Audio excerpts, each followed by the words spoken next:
Minutes later, Whiskey Juliet Charlie ditched in Bass Strait. This accident, unlike hundreds of others, would force the aviation industry to rewrite the search and rescue rulebook. Long distance, this is Whiskey Charlie. Mayday, mayday,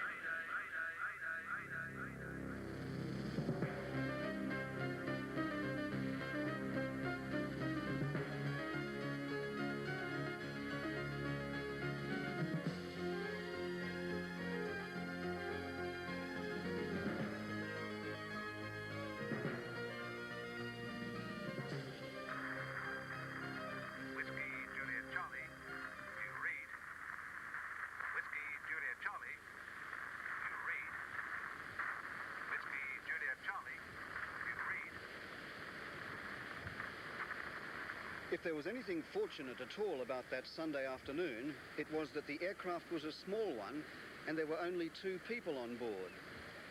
It was a tragedy nonetheless, the kind that usually lingers close to the front pages for a day or so before it disappears. But there are many reasons why this particular crash would not sink from public view, and most of them occurred after the plane came down into Bass Strait. Okay. Will you do that for me, Chuck? Oh, yeah. In Australia, the Department of Aviation is responsible for search and rescue. What's that one? This time the job was handed to Melbourne air traffic controllers.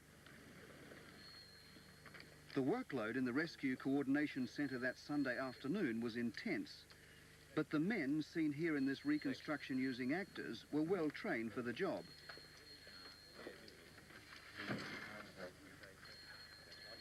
Well, look, we've got a man. Searchmaster training in Australia is said to be about the best in the world. But thankfully, in Australia, there are few air crashes. So most of the training is on paper search and rescues. The procedure to follow is clearly spelled out in the book. Going by the book means going by this: Airways Operations Instructions Volumes 2 and 4, known in the trade as the Searchmaster's Bible. And according to some, it's almost as weighty and almost as ancient. Where the system falls down entirely is that the people who are trained and rated as searchmasters and as members of the search and rescue team are so controlled by the book that they cannot engage in what I would describe as lateral thinking. The book says first you search and then you rescue.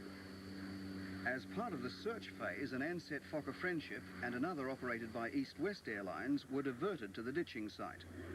Well, the plane made what appeared to be a direct trip to an area. He certainly knew where he was going. He wasn't mucking around. Bill and Elaine Dyson were on board the Ansett plane flying back to Devonport on the last weary leg of a world trip.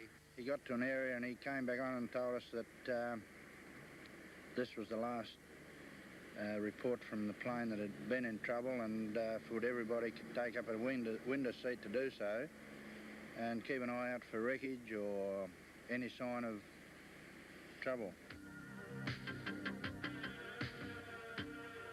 The chances of finding a speck of a man in this vast expanse of icy water were remote, but if anyone were found, he'd have to be rescued quickly. So while the search was still going on, the Searchmaster had to prepare for a rescue. The ditching site was 30 nautical miles from shore, and fortunately here, more than just about anywhere around Australia's coast, rescue was close at hand. The police rescue helicopter was over Melbourne at the time of the ditching. The Southern Peninsula Rescue Squad's helicopter was sitting on the edge of Bass Strait at Sorrento. An even better equipped and more powerful helicopter operated by the National Safety Council was in its hangar at Morwell. SOBHP had a fleet of 11 large helicopters at Longford, just over an hour from the site, and even closer were the Shell helicopters at Port Welshpool.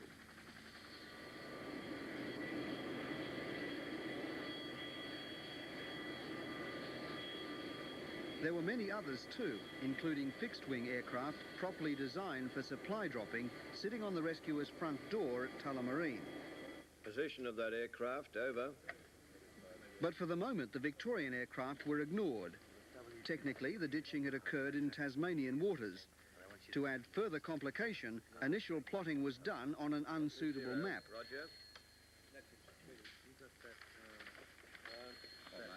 The result, according to a Bureau of Air Safety investigation report, was that The rescuers were slow to relate the action to the Victorian coast rather than the Tasmanian north coast.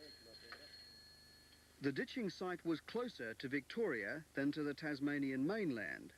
There were many more suitable aircraft available in Victoria, but still it was decided the exercise would be mounted from Tasmania. At Wynyard in northern Tasmania, an Airlines of Tasmania commuter aircraft had been asked to offload its passengers. The plane was an Aero Commander, coincidentally the same type as the one which had ditched. How long will I get stuck here for? It was needed to back up the search aircraft. If with luck the search was successful, the plane would be used to drop a chain of rafts and survival supplies. The rafts and supplies were in Launceston, so the Aero Commander was asked to proceed there. But there was confusion. I don't think at that stage anyone was aware that the aircraft was required for dropping, and that became evident whilst he was en route from Wynyard to Launceston. It took a whole hour to get this plane to Launceston. It was an hour wasted because the aircraft wasn't suitable for supply dropping anyway. What hadn't been realised at the time was that this model has a door forward of the propeller. Throw the raft out here and you can see what would happen. If the drop had gone according to the book, it might have looked like this. The Department of Aviation prefers multi-engine fixed-wing aircraft for their advantages of range, safety and speed. A chain of rafts linked by rope is dropped from the plane upwind of the survivors, so the rafts will drift towards them. So long as the drop is accurate, a survivor is still conscious and has the strength to pull himself into a raft, it offers a chance of success. But after an hour in freezing water, that's unlikely. Critics say it's a system dating back to the age of the DC-3. Well, in my opinion, dropping from a helicopter is far more efficient. We've done it numerously. The Southern Peninsula Rescue Squad at Sorrento, who weren't called on the day, have their own method of raft dropping. Close to survivor now. Away you go. It's obvious that we can get the raft to the patient precisely beside him. Or if, for instance, the patient's suffering with hypothermia from being in the water for too long a time, we can put one of our members into the water with him and subsequently recover them both into the raft. Fixed-wing aircraft couldn't do this.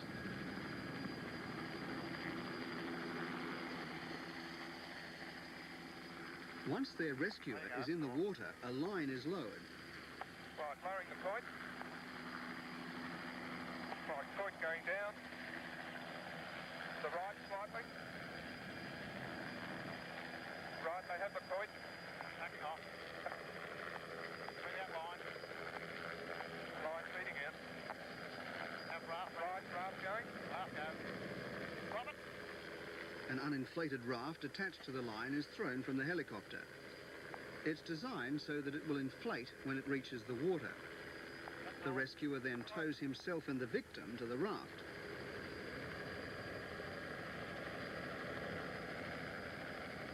The Department of Aviation, however, is worried about a single raft. What happens if it doesn't inflate? It's worried about a single-engine helicopter. What happens if the engine fails? Apparently, it's less of a concern that a survivor might be too cold and exhausted to help himself. It sticks to the fixed-wing supply drop with evangelic faith. The department's report into Bass Strait says helicopters weren't considered for this role because the effectiveness of a single raft drop was considered very doubtful on the basis of experience. But on July 17, it wasn't as if single-engine helicopters with single rafts were the only ones to choose from. There were plenty of twin-engine helicopters with dual rafts. The closest helicopters were these ones, Shells at Port Welshpool. They're equipped more for carrying people to oil rigs rather than rescues, but they do carry life rafts, and they could have been over the rescue site in about 40 minutes. But they weren't asked to search or to rescue. They sat here, idle, as they are now. Yeah, that's right. The searchmaster had discounted using the Shell helicopters, but that didn't mean he'd ignored helicopters altogether. Find out if NSC's there. A telephone call was made to the National Safety Council at Morwell in the Latrobe Valley to the east of Melbourne.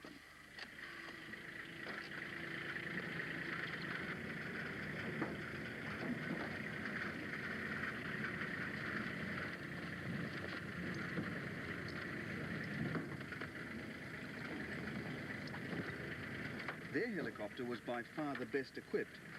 It carries a searchlight, infrared detection equipment, rafts, a winch and an expert crew. As the National Safety Council helicopter was preparing for takeoff, the workload in the Rescue Coordination Centre was building up. There was confusion, probably the day's most tragic. You wanted to come to Moorabbin to refuel? Yeah. There's still uncertainty about the actual words spoken in the Rescue Coordination Centre. But whatever they were, the result was this beautifully equipped rescue helicopter was sent in the wrong direction.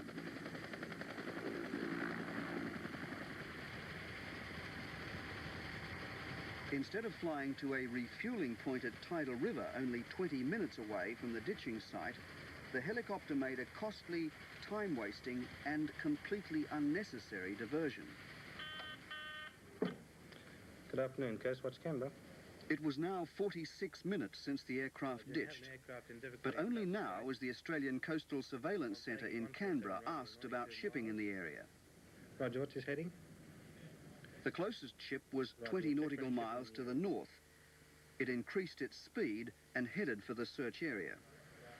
Who's VJLY? That's Lysart Endeavour. She's bound Western Port, due there in 4 hours' time. So far, the search had followed the book to the letter.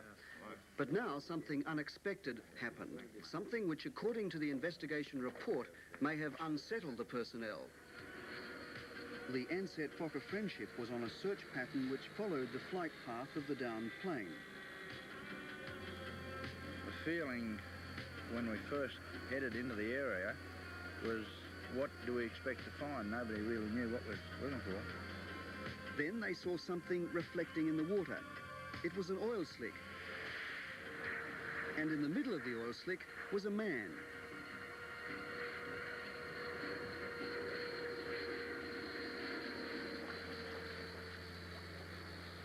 To locate a man in a life jacket in the middle of an oil slick so quick, it was almost like being at a football match. Everyone was cheering, so pleased that we'd found this man so quick. He was waving both hands, and you could see the white of his face in the middle of the red life jacket. It was quite obvious there was a man there, and he was what appeared to be well. They found somebody in the water. F&O sighted somebody. What? But instead of throwing the book away and putting everything into rescuing the man, they still stuck stubbornly to the plan.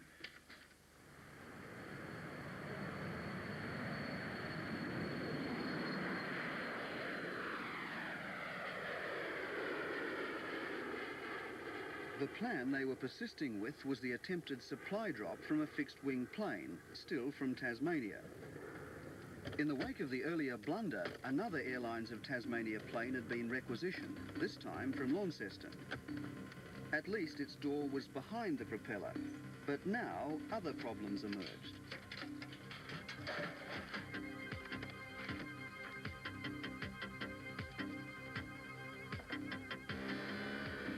The Piper Navajo in Launceston had to have the door removed, a 30-minute job.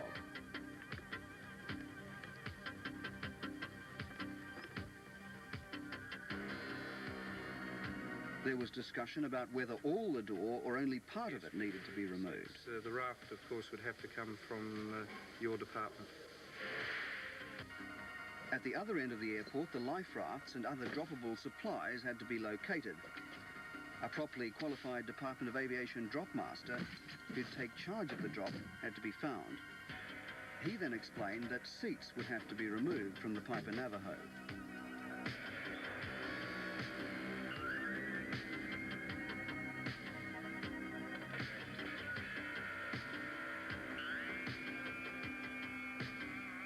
rescuers knew the man had been in the water for almost an hour. With every passing minute, the increasing cold brings on a state of hypothermia, which means being chilled quite literally to the bone. It leads first to unconsciousness and eventually to heart failure.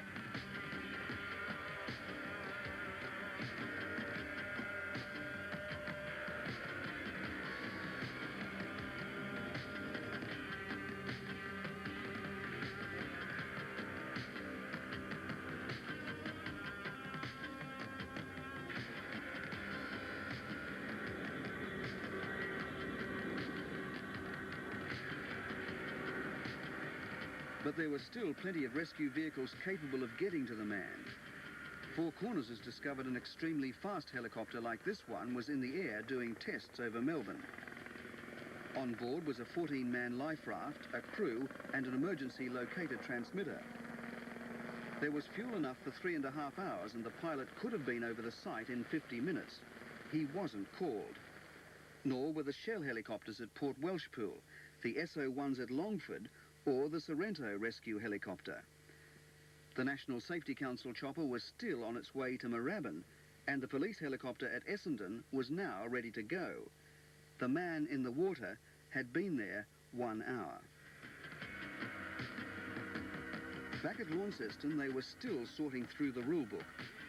There was no door-off supplement in the plane's flight manual. After a lengthy telephone call to the Rescue Coordination Centre, this was eventually sorted out. More time was taken preparing a placard explaining the regulations under which the plane was approved for flying. All this while a man was freezing to death.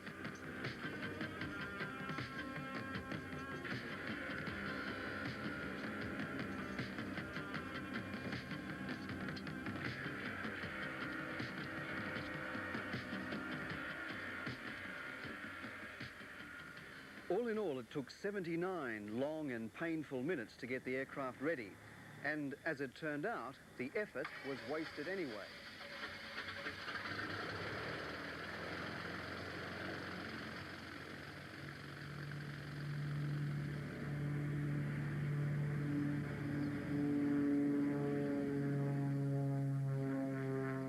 By now, poor weather was approaching Launceston from the northwest.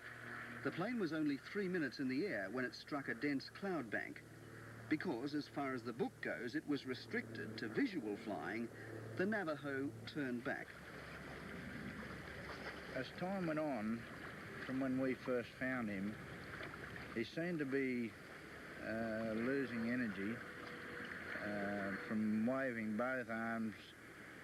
It got down to perhaps he'd wave one arm to perhaps an hour and a bit after we'd located him, he was just motionless in the water. You know, he may have been resting, he may have been exhausted, who knows.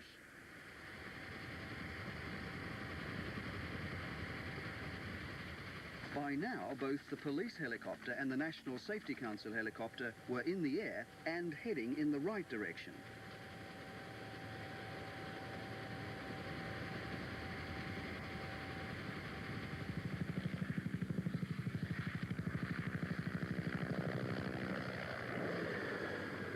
So the rescuers had ended up relying on helicopters anyway, but by now it was getting late. Now the race wasn't just against time, but against the light, which, like the man in the water, was fast fading. The biggest problem was that this chap was in an oil slick, and while the sun was shining on the water, there was no trouble to pick up the oil slick. Due to that, there was no trouble to pick up the chap himself. But then the oil slick started to break up, the sun started to go down, and it became very, very hard to see the chap in the water. And you just can't believe that this thing has happened. There was a chap, we've watched him die, you could say, for reasons you don't understand. Do you ever in a quiet moment still see that man in the water? I still see him now, quite plainly. Still see him, a sight you'll never forget. It's terrible. No one can say with any certainty who it was in the water late on that winter's afternoon in July 1983. No one knows what happened to him. It might have been this man, the pilot, John Elsing, aged 64, of Griffith, New South Wales. Or it might have been Dennis Twilley, a 42-year-old boilermaker and father of 8 from Queensland. His wife, Mrs. Joyce Twilley, missed the fatal flight, having decided at the last minute to go by commercial airline. She's convinced the man in the water was her husband. The family can't and won't forget that afternoon. You know, I feel that they lost him. If it wasn't for him, for them, he would be here now with us. Like the kids would have a dad and I'd have a husband sitting here with me instead of nobody, you know. And like the babies, like they're only 3, they sort of need their dad, so do the boys, because they're at the age where everybody needs their dad. Like I need him, you know, everybody.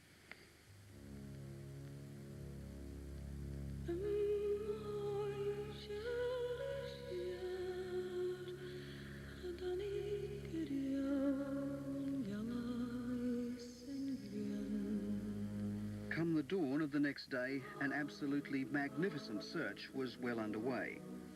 For 2 more days, aircraft and ships searched at a cost of at least $150,000. But already, by the Department of Aviation's own reckoning, a man in those waters would have been well and truly dead.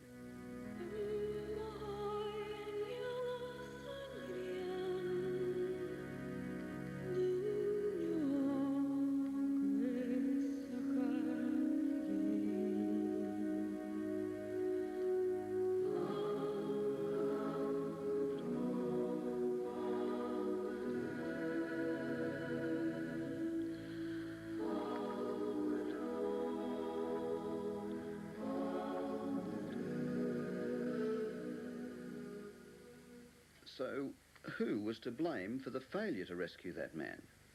The architects of the system, not the people on duty in the search and rescue centre that afternoon. It's easy to be wise 10 days after the event, let alone 10 months. These men, on that day, didn't have the advantage of hindsight.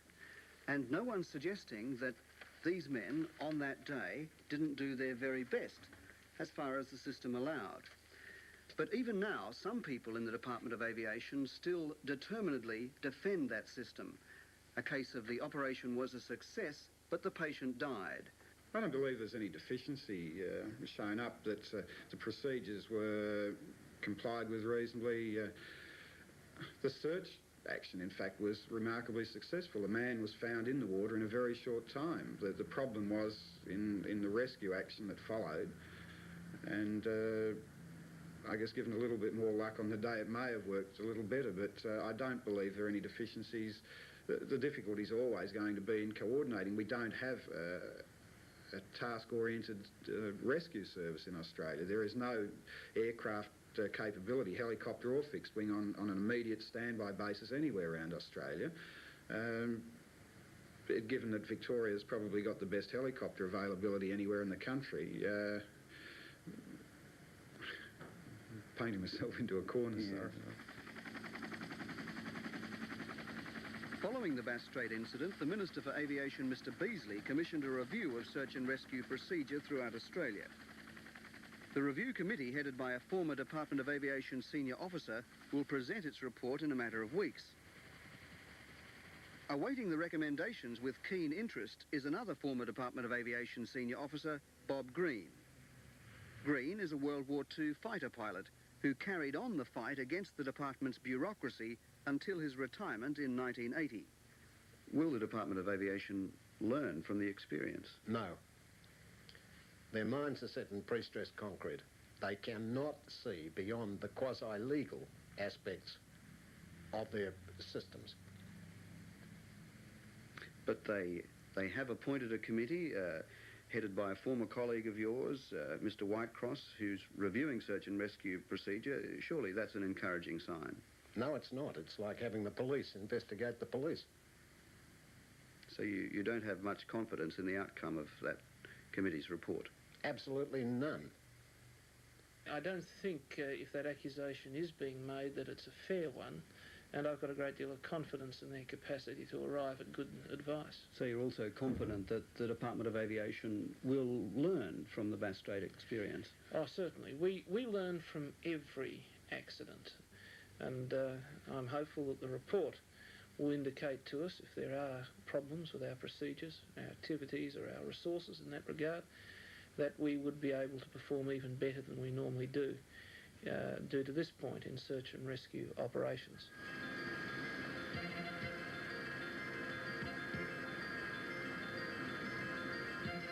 Perhaps a major recommendation of the forthcoming review of search and rescue will be to lift the Department of Aviation out of the age of the DC-3 into the age of the helicopter.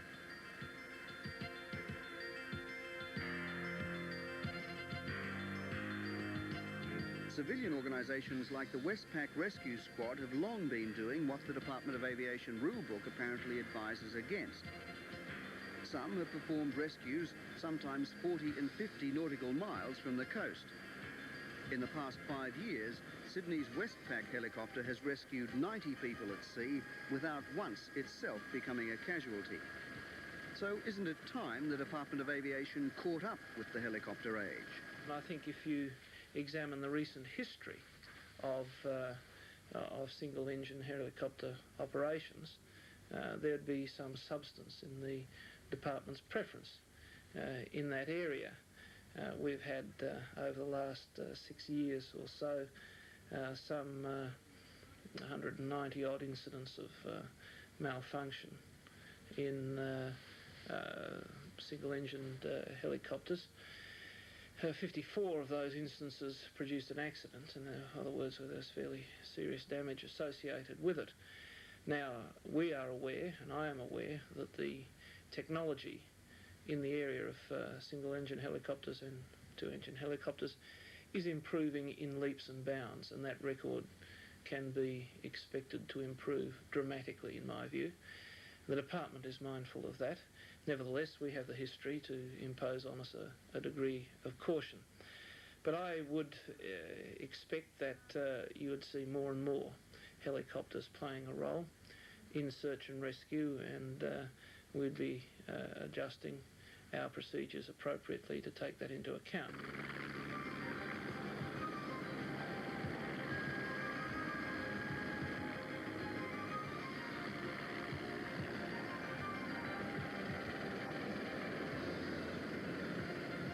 There'll certainly be times when helicopters are not the right aircraft to use, just as there are times when they are.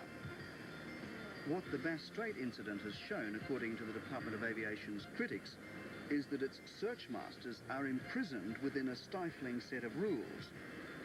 No book of procedures can possibly foresee every eventuality. Every search is different. What seems to be needed is a system which trusts the searchmaster to use his own initiative and logic instead of being chained to the book. Why do you think they didn't use helicopters initially on that day? Because they didn't think of them. Why didn't they think of them?